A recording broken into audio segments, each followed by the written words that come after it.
Olá, tudo bem? Hoje nós vamos falar sobre os 7 sacramentos da igreja, que é o batismo, eucaristia, confirmação, de reconciliação, de unção de enfermos, de ordem e de matrimônio, tá bom? Então nós vamos começar pelo batismo.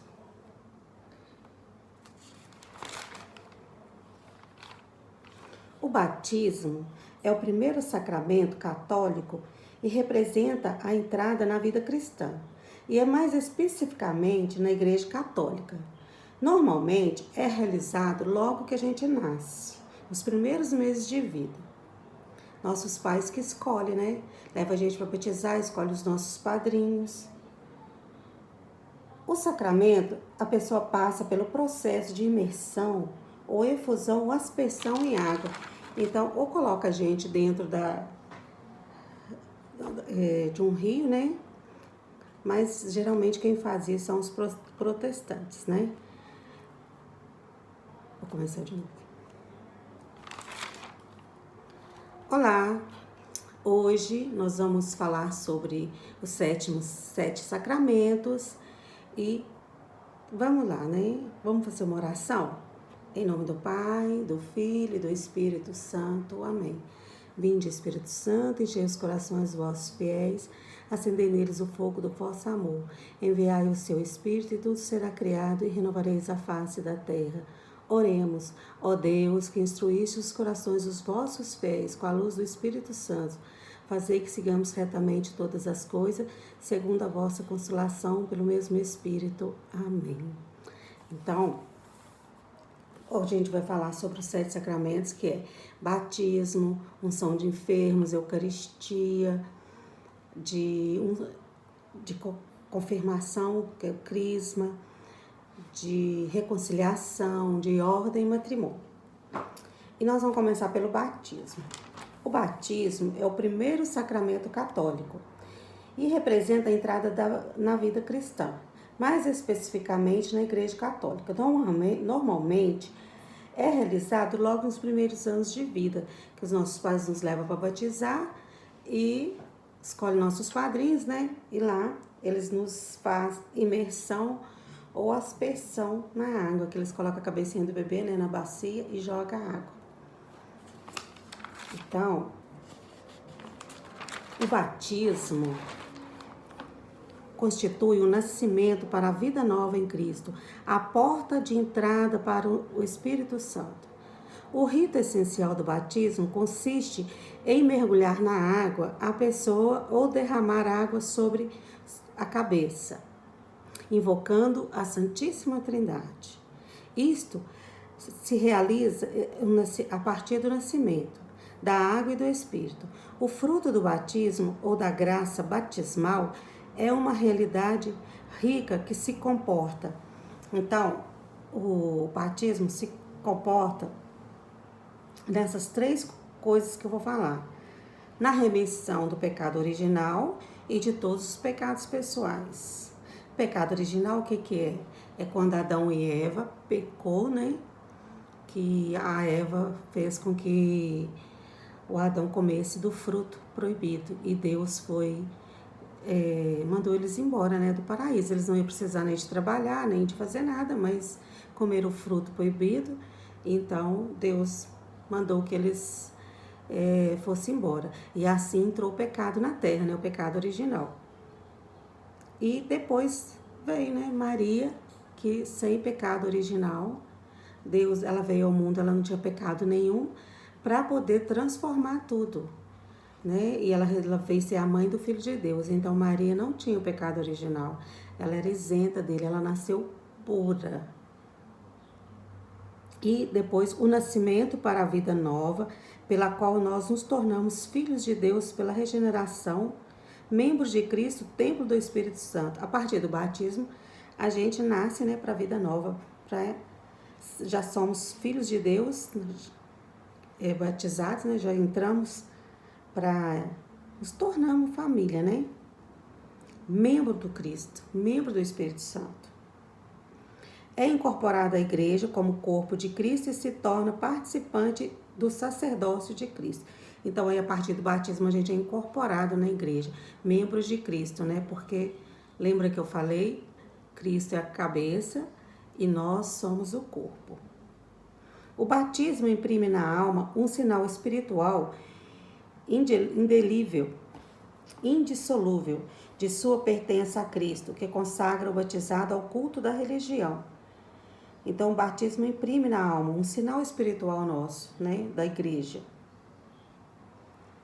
O batismo constitui o fundamento da comunhão entre todos os cristãos. Os batizados são chamados a professar diante dos homens a fé que pela igreja receberam de Deus. A entrada na vida cristã dá acesso à verdadeira liberdade. Vamos falar agora do sacramento da Eucaristia. Tendo amado os seus, o Senhor amou-os até o fim. Sabendo que chegará a hora de partir deste mundo para voltar ao Pai, durante a última ceia, lavou os pés de seus discípulos e deu-lhes o mandamento do amor, a Eucaristia. Então, Jesus, na Sexta-feira Santa, né, antes dele ser crucificado, tem a missa do lava-pés, que lava os pés, né? E depois ele institui a Eucaristia, né? Ele fala que aquele pão é a vida, corpo e sangue dele. A Eucaristia é o coração e o ápice da vida da igreja. É o memorial da Páscoa de Cristo, isto é, da obra da salvação. Realização pela vida, morte e ressurreição de Cristo. Obra tornada presente pela ação litúrgica. Os sinais essenciais do sacramento eucarístico são o pão e o trigo e o vinho da uva, sobre os quais é invocada a bênção do Espírito Santo e o sacerdote pronuncia as palavras da consagração, dita por Jesus durante na última ceia. Por meio da consagração, opera-se a transubstanciação do pão e do vinho ao corpo e sangue de Cristo. Então, quando o sacerdote pega a hóstia e levanta ela junto com o cálice, ela ali naquele momento é feita de farinha de trigo, mas ali acontece a transubstanciação. E quando acontece a transubstanciação, ela passa a ser corpo e sangue de Cristo. Então ela deixa de ser de farinha de trigo e passa a ser o corpo e o sangue de Cristo. Depois eu vou mandar para você o que é a transubstanciação, para você entender melhor. Jesus disse: eu sou o pão vivo, descido do céu. Quem comer deste pão viverá eternamente. Quem come a minha carne e bebe o meu sangue tem vida eterna. Permanece em mim e eu nele. A celebração eucarística é o memorial da Páscoa de Cristo, obra da salvação realizada pela vida, morte e ressurreição de Cristo. A celebração eucarística compreende a proclamação da palavra. Então, a celebração eucarística é o memorial da Páscoa de Cristo, né? Obra da salvação. Então, a celebração eucarística principal tem a palavra, na hora da missa tem a palavra, né? E depois a celebração eucarística. Então, o ponto principal da missa é a Eucaristia.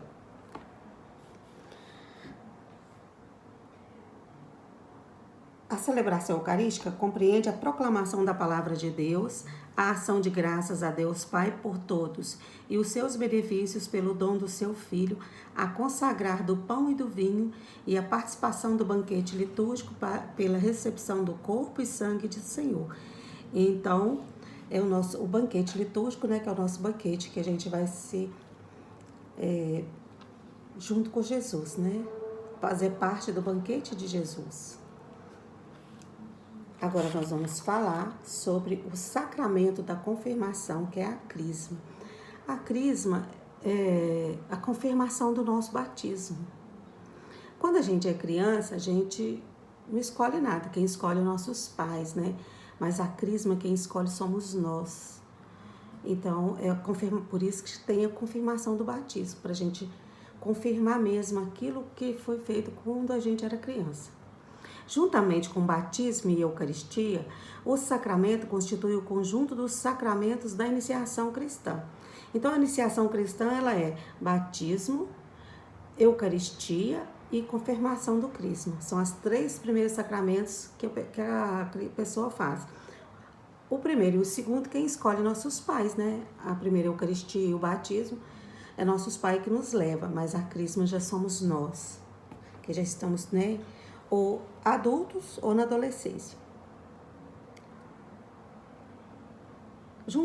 Já li isso, né? Os fiéis têm a obrigação de receber esse sacramento, pois sem a confirmação em Eucaristia do sacramento do batismo, é sem dúvida válida e eficaz para iniciação cristã, permanece inacabada.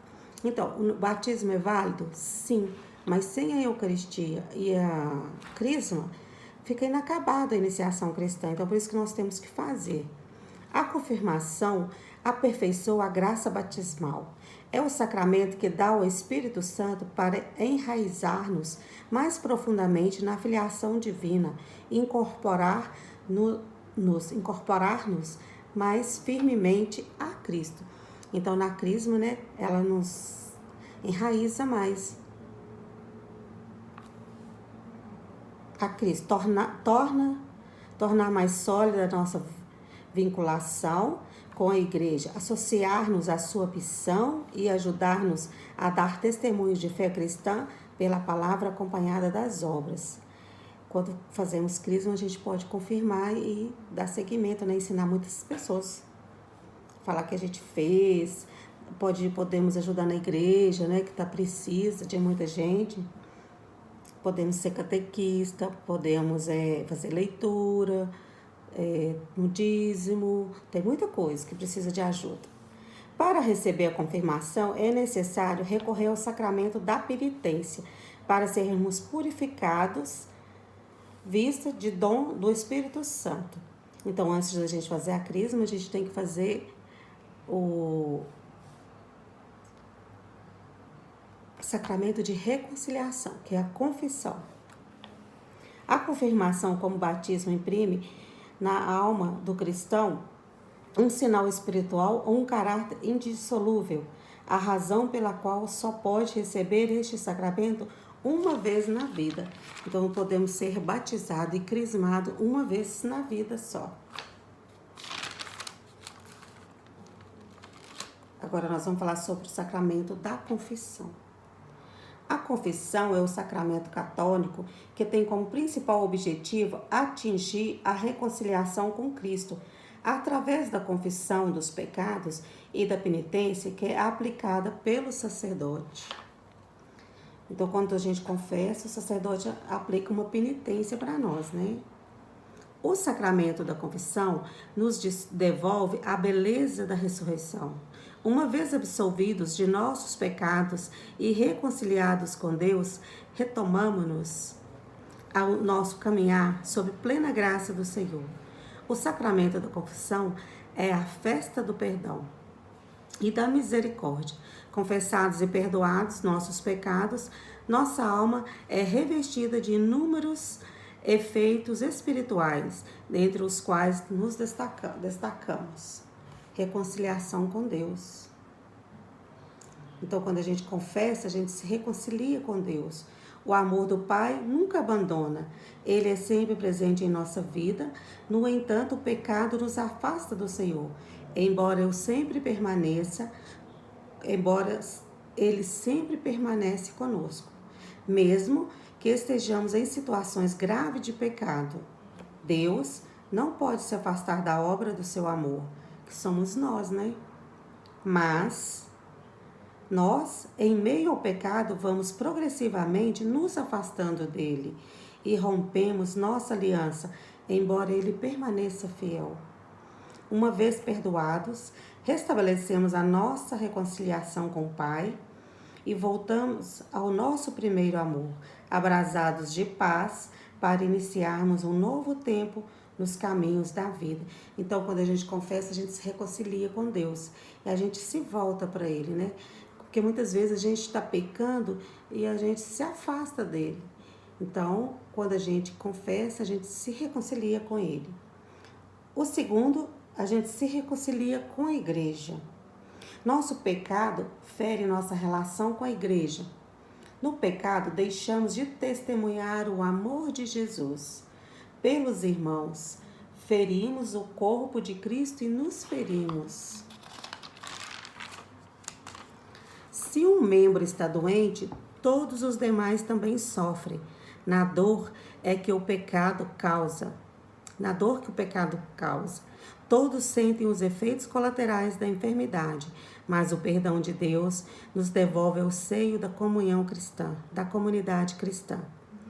Lavados no misericordioso sangue de Cristo, sangue do Cordeiro, tivemos a nossa alma alvejada por ser amor. Plenificados de sua graça, somos agora uma célula curada pela ternura da misericórdia divina.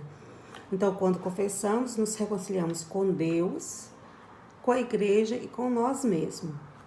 Então, quando a gente se reconcilia com nós mesmos, o pecado deixa marcas em nossa alma e abre feridas dolorosas. Caminhamos pela vida sem direção.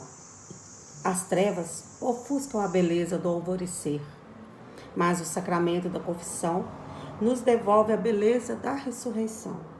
Nossos dias retornam à beleza das manhãs de paz e a nossa alma glorifica o Senhor. Dentre as muitas marcas negativas do pecado em nossa vida, uma delas é a descaracterização de nossa imagem original. O pecado, enquanto não confessado, retira de nós as digitais do amor divino, por meio do qual fomos gerados. E uma vez distantes de nossa origem, perdemos-nos de nós mesmos, de Deus e da igreja. Mas o sacramento da confissão vem em nosso socorro e nos devolve o direito de sermos restaurados à imagem e semelhança do nosso Deus. Reconciliados com nós mesmos, voltamos a sonhar os sonhos de Deus. Comprometemo-nos com a missão da igreja e cumprimos plenamente a nossa vocação de ser sal da terra e luz do mundo. Foi o que Jesus disse, né? Que devemos ser sal da terra e luz do mundo. Agora nós vamos falar sobre o sacramento da unção dos enfermos. Esse sacramento católico promove o perdão de Deus pelos enfermos. Neste sacramento, o sacerdote reza e unge qualquer pessoa que esteja em estado de enfermidade. É claro que esse sacramento pode ser dado mediante arrependimento do enfermo. A oração feita da fé salvará. A oração feita da fé salvará. Está em Tiago, capítulo 5, versículo 13 a 15. Se quiser dar uma lida, pode, tá? O sacramento da unção dos enfermos é uma graça que o Senhor nos concede por meio da igreja. Para nós católicos, a oração de cura e unção tem muito valor. Como lemos na carta de São Tiago, quando alguém está doente, deve recorrer à oração, ao céu, claro, aos médicos também, né? E tratamentos, como nos recomenda a igreja, pois também esses são os dons do Senhor para a cura. A gente, quando está doente, não deve procurar só a unção dos enfermos, né? Mas também o médico, que foi para isso que Jesus deixou a inteligência, né? O sacramento da reconciliação é o primeiro sacramento de cura.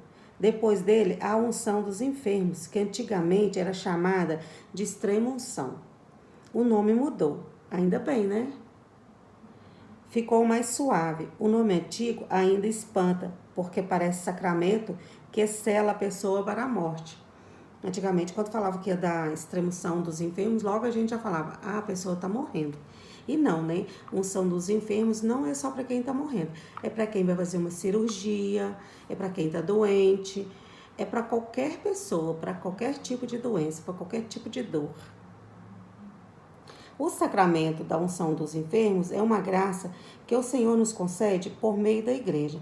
Na verdade, esse sacramento dá a vida, pois, como todos os outros sacramentos, tem a finalidade de sarar, de animar e perdoar os pecados. Sim, unção dos enfermos perdoa os pecados. Foi mencionado na Escritura e confirmado pela Igreja. Segundo as normas de cada diocese, essa graça pode ser propagada nas celebrações individuais ou coletivas.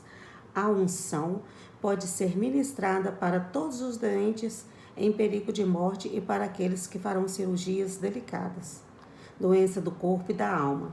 A fórmula desse sacramento se diz: quando a pessoa está com doença na alma, né, também pode. Por essa santa unção e pela sua infinita misericórdia, o Senhor vem em seu auxílio com a graça do Espírito Santo, para que, liberto dos seus pecados, ele o salve e, na sua bondade, alivie os seus sofrimentos. Que maravilha de sacramento, né? Porque alivia os sofrimentos de quem está doente. Agora vamos falar sobre a ordem, o sacramento da ordem. O sacramento da ordem é o sacramento dos padres, né? Dividido em três graus diferentes, o sacramento da ordem é aquele que fornece autoridade para exercer funções de ministérios eclesiásticos dentro da igreja. São 3 graus, né? O episcopado, que torna o candidato um legítimo sucessor dos apóstolos. Suas funções serão ensinar, santificar e reger. O presbiterado, que é capaz de ministrar o culto divino, que é o padre, né? E o diaconato, o candidato que recebe a ordem para os serviços na igreja pelo culto divino, pela pregação, orientação e caridade. Este sacramento, os meninos começam, né? Quando eles querem ser padre, eles fazem um acompanhamento com o padre da paróquia. E quando eles atingem a idade, que eles já sabem o que eles querem, aí ele pode ir pro seminário. E lá ele estuda, né? Muitos anos, até que ele decida mesmo ser padre e sai de lá para assumir uma paróquia. A ordem é o sacramento por meio da qual a missão é confiada por Cristo aos apóstolos e a continua a ser exercida na igreja até o fim dos tempos. Nela, quem é ordenado recebe o dom do Espírito Santo, concedido por Cristo, pelo bispo, e que lhe dá autoridade sagrada. Então, o sacramento da ordem, né, é a missão confiada de Jesus aos apóstolos que deu seguimentos. E os padres dão seguimentos até o fim dos tempos, né? Quando eles são ordenados, eles recebem o dom do Espírito Santo. Nele, o sacerdote continua sobre a terra a obra redentora de Cristo, afirma São João Maria de Vianney. Sacramento da ordem é o chamado de Deus para aqueles que vão propagar sua palavra. Chama-se ordem este sacramento, pois indica um corpo celestial, da qual se passa a fazer parte mediante uma especial consagração, uma ordenação, que por uma particular dom do Espírito permite exercer um poder sagrado em nome de Cristo e com a autoridade dele para o serviço do povo de Deus. E o 7º mandamento é sacramento, que é o matrimônio. É o sacramento católico que confirma a formação terna É o sacramento católico que confirma a formação de uma nova família. Na igreja é diferentemente dos outros sacramentos. No matrimônio, são os noivos que solicitam perante a Igreja Católica a bênção pela formação da sua família. Então, os noivos que procuram, né, o sacramento do matrimônio. O matrimônio é o amor. Ninguém consegue viver sem a presença e amizade de outras pessoas. Ninguém está sozinho. No casamento, essa amizade é repartida entre o marido e a mulher. E é repartida entre o casal e os filhos. E com a comunidade e com a ordem e com a comunidade de onde vivem. O mais difícil do amor é permanecer firme. Só Deus mesmo é capaz de ser sem defeito, fiel e amoroso. Então, o mais difícil é permanecer no amor, porque só Deus é capaz disso, né? De ser fiel e amoroso. Mas a gente tem que permanecer, né?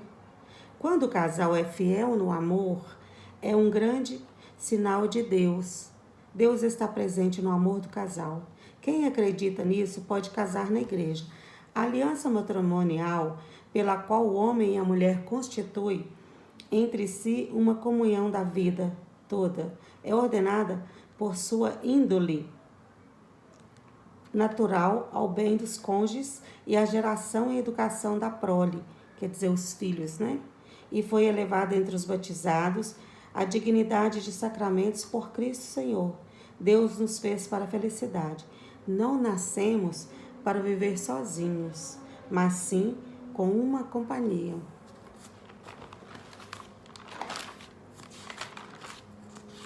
Bom, a gente falou dos sacramentos, agora nós vamos falar sobre pecado. Deixa eu ver aqui onde está.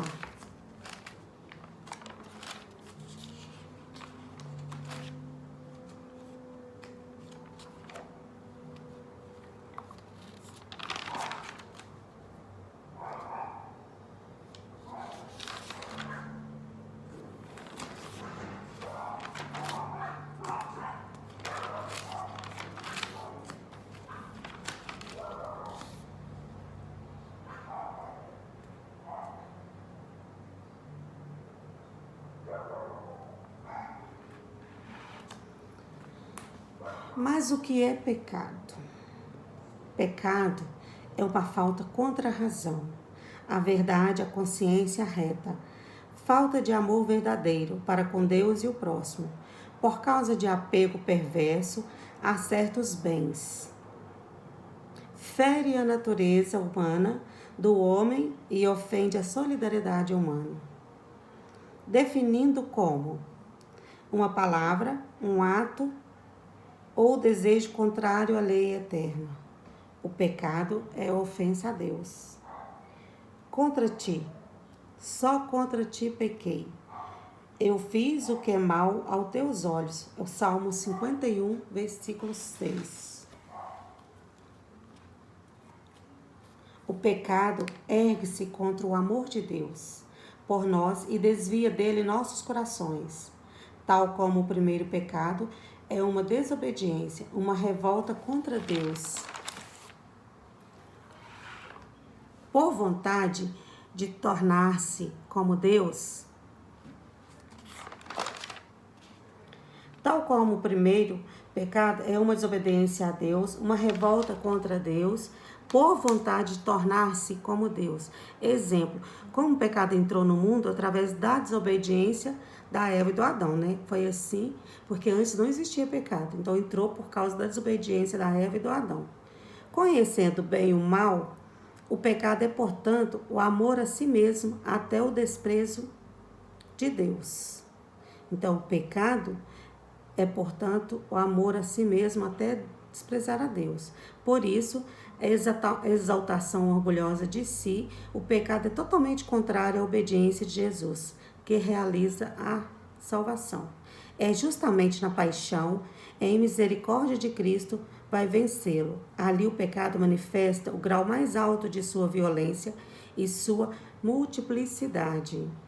Incredulidade, ódio, assassino, rejeição e zombarias dos chefes e do povo.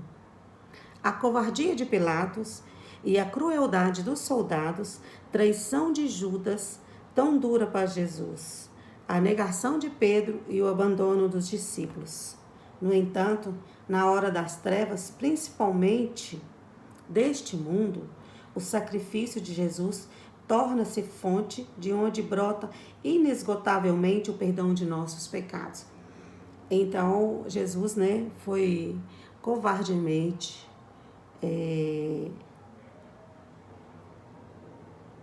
Pilatos, né, covardemente, ele foi traído por Judas, depois ele foi cruelmente açoitado pelos soldados na casa de Pilatos, e depois Pedro negou ele 3 vezes, né, por medo de também ser crucificado. E aí, nessa hora, nas trevas, no momento do sacrifício de Jesus, ele torna-se fonte que brota inesgotavelmente o perdão dos nossos pecados. Então, ele morre na cruz para que a gente seja perdoado, para nós ser perdoados. São tantas as diversidades do pecado, A carta de Gálatas opõe as obras da carne do fruto do Espírito Santo. Então, são tantas diversidades do pecado.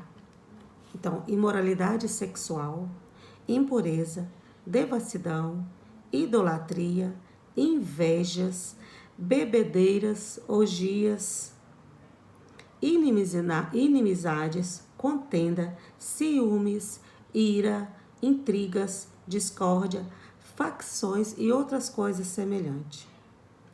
As gravidades se dividem em pecado mortal e pecado venial. Não tem nem pecadinho nem pecadão. Todos os pecadores ferem o coração de Deus. Os vienais são os rotineiros que cometemos todos os dias: a gula, a ira, a não confiança em Deus, a discussão, ignorar o irmão, os mortais, faltar às missas aos domingos, fornicação, masturbação, aborto, suicídio e assim por diante. A gente não mata a pessoa, não é só com a faca, com o revólver, a gente mata com palavras. Então, quando a gente está num momento assim de raiva, a gente deve escolher as palavras que vai falar. Porque muitas vezes a gente mata uma pessoa com as palavras e depois aquilo jamais, né, torna uma... A pessoa pode perdoar e sarar a ferida, mas fica uma cicatriz, né? Existe milhares de pecados a Deus, venal e mortal. Temos que nos redimir. É na confissão que ganhamos o perdão de Deus, não através da Santa Missa que Deus perdoa os nossos pecados venais. Pecados mortais, no ato penitencial não conseguimos o perdão de Deus. Se cometemos um pecado mortal, não podemos comungar, procurar o padre e confessar. Todo domingo na missa tem um ato penitencial. Nesse momento a gente pede perdão a Deus pelos nossos pecados, né? Os venais, que são pecados mais leves, né? Mas pecados mortais, o ato penitencial não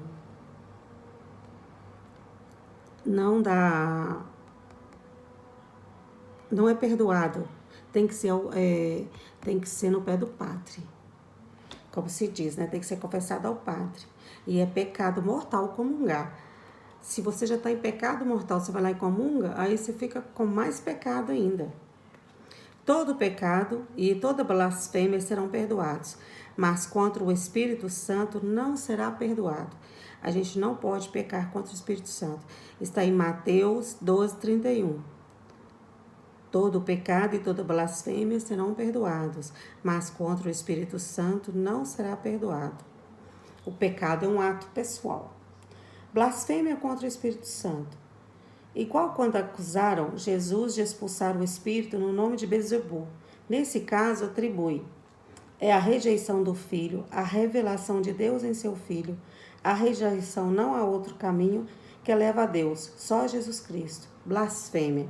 É a rejeição de Cristo em que o Espírito Santo se revelar. Pessoa que rejeita o início, caminho para Deus, que é Jesus. Então, blasfêmia é isso, quem rejeita o caminho para Jesus. É pecado imperdoável quando abandona a fé, quando conhece, constata e abandona a fé. Esta atribui ao diabo algo que sabemos que é o Espírito Santo. Quem calunia, quem blasfema contra o Espírito Santo, quem crê em Deus, mas rebela contra ele. Tem muitas pessoas que crêem em Deus, mas quando está no momento de dificuldade, né, se rebela contra ele. Chama o bem de mal e o mal de bem. Diz que a Bíblia não é digna de confiança. Se houver arrependimento, ainda haverá perdão. Tipos de pecados.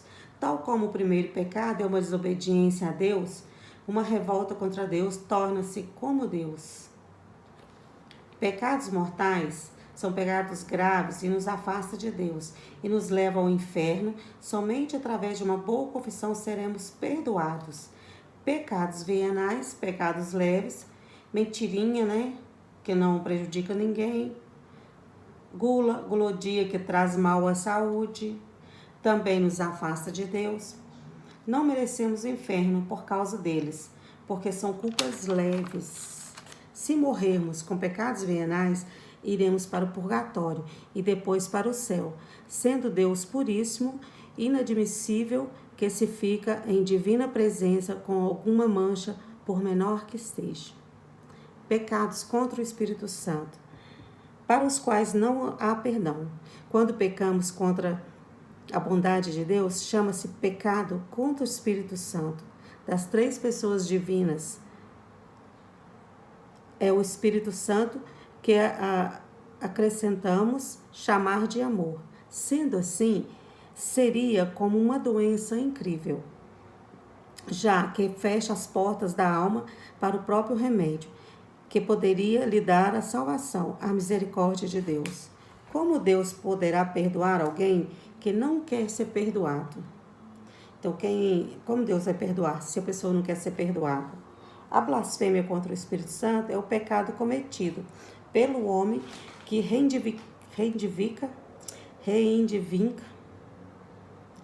seu pretenso direito de perseverar no mal em qualquer pecado. Então, são pessoas que não querem ser perdoadas, são pessoas que querem permanecer, né, no pecado. Elas não querem sair do pecado.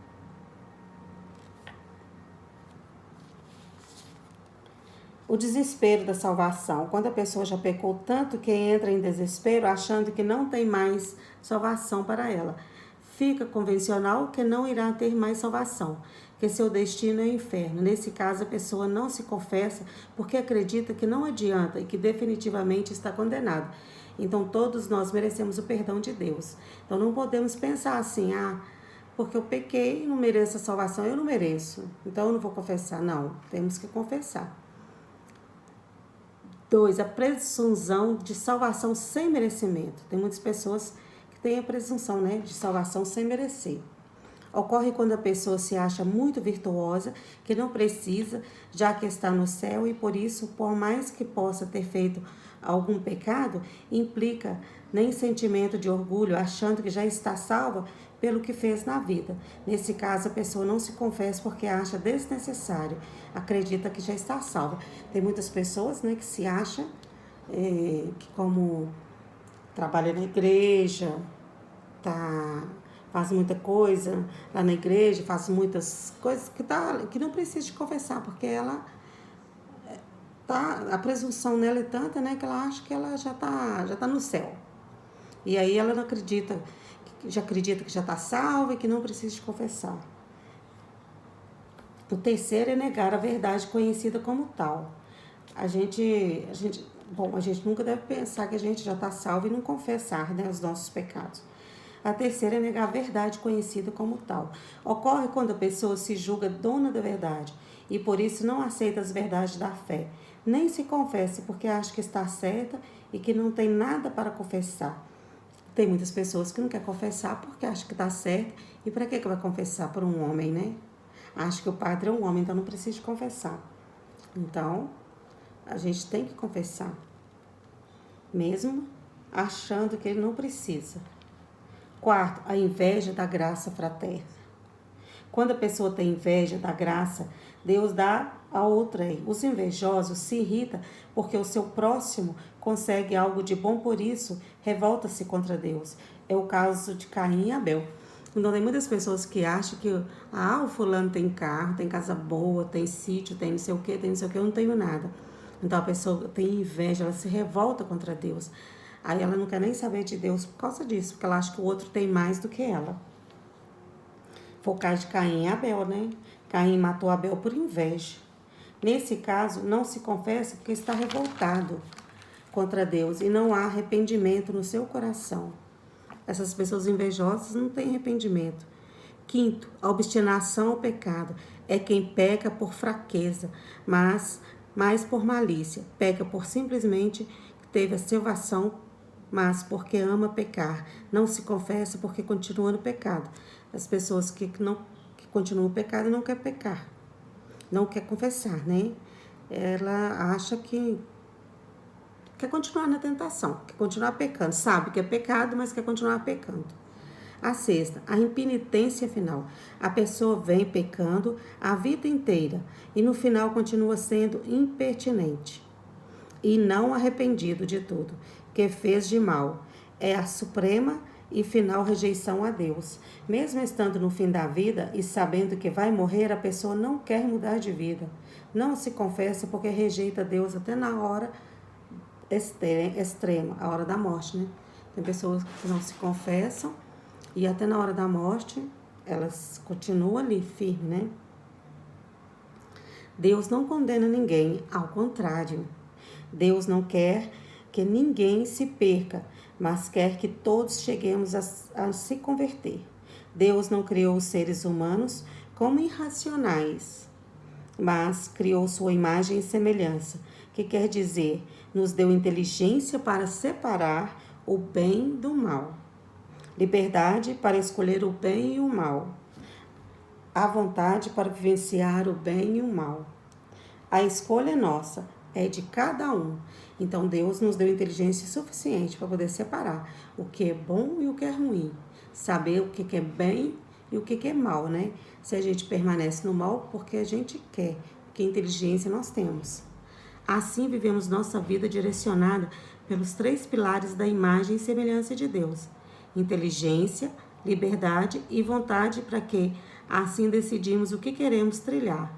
No fim da vida terrena, a morte confirmará a nossa decisão, dando-nos aquilo que escolhemos. Por isso, a conclusão torna-se óbvia. Só está no inferno aqueles que realmente querem estar, aqueles que não querem a presença de Deus, que ilumina suas imundícies.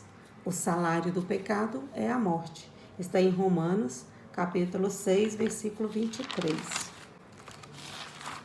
Agora, para fazer uma boa confissão. 6 dicas de uma boa confissão. O pecado é uma realidade constante e presente na nossa vida. Todos nós somos pecadores, mas ao mesmo tempo, a confissão também deve ser presente na mesma forma. O sacramento do perdão é vital para todos nós, pois preenchemos da misericórdia de Deus. Toda vez que deixamos o confessionário e, consequentemente, vamos nos esvaziando do pecado, a confissão ajuda a luta contra o pecado. Primeiro, faça um bom exame de consciência. Antes de procurar o sacramento, olhe para si mesmo. Vá elevando, tendo aquilo que o afastou de Deus. Desde a última confissão, tem dificuldades para guardar? Copie no papelzinho, escreve no papelzinho. 2. Não tenha medo do padre, ele não morde.